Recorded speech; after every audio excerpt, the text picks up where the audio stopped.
Nós voltamos a falar do carnaval ou da ausência dele, não é? Porque agora a gente conversa com o advogado trabalhista Henrique Messias para trazer alguns esclarecimentos. Ele está com a gente porque muita gente está na dúvida, justamente, doutor Henrique. Vamos colocar ele aqui, ele está com a gente pela internet. Exatamente de como vai funcionar, né? Não saiu a decisão do governo estadual, se vai suspender ou não, ponto facultativo, mas aqueles que são funcionários das empresas privadas, que normalmente, né, convencionou-se a ter o imprensadão de carnaval, ou seja, ou algumas pessoas trabalhavam no esquema de plantão, ou até mesmo não tinham trabalho na segunda e na terça-feira. E aí, como é que fica esse ano, doutor? Boa noite. Boa noite, Edson. Boa noite aos amigos do Cidade Alerta. Edson, é importante a gente esclarecer, desde já, que o carnaval, ele não é feriado, tá? Existem os pontos facultativos, né, do município e do estado. Entretanto, esses pontos facultativos, eles são para os servidores públicos. Aqueles empregados da iniciativa privada, o carnaval, ele não é feriado, ele não é um feriado nacional, ele não é um feriado estadual e, nesse ano, ele também não é um feriado municipal. Então, a princípio, os empregados terão que trabalhar nos dias de carnaval, segunda, terça e quarta, normalmente. E aí, o que eu estava falando é porque normalmente havia uma convenção, né? Algo comum entre todos, porque tinha os 4 dias de carnaval, algumas pessoas aproveitavam, tinha a questão das escalas, mas isso é uma opção do empregador, não é nada que está em lei, por exemplo, né? Isso. Né? O que acontece geralmente no carnaval, Edson, é que o empregador ele concede folgas aos seus empregados para que aquele empregado possa compensar eventuais horas extras que ele já trabalhou ou que ele vai trabalhar no futuro. É quando o empregador adota o banco de horas, certo? Mas feriado só quando é assim declarado em lei municipal e no caso, por exemplo, de Maceió e de Arapiraca, as 2 maiores cidades do nosso estado, esse ano o carnaval não é feriado.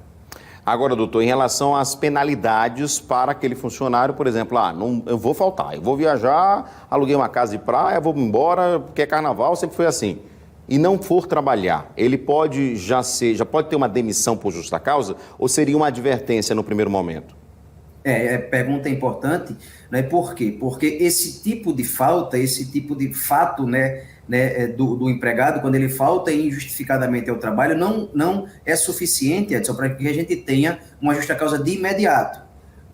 A recomendação é que o empregador, se o empregado falta e não apresenta justificativa para um dia normal de trabalho, tendo em vista que o carnaval não é feriado, ele seja advertido, o empregado seja advertido. Se eventualmente ele é reincidente, ele pode ser suspenso e, sendo reincidente ainda uma vez, aí sim a gente tem a justa causa.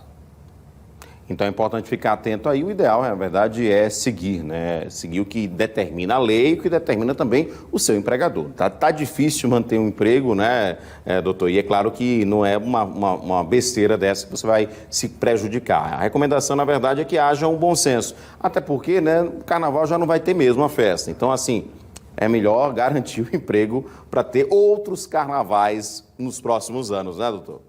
Exatamente, né? A gente não vai ter festas de carnaval, então o que se recomenda é que se a empresa exigir o trabalho do empregado, se ele não for compensar eventuais horas extras que ele tenha para compensar, aquele trabalhador compareça, né, para que ele evite uma punição.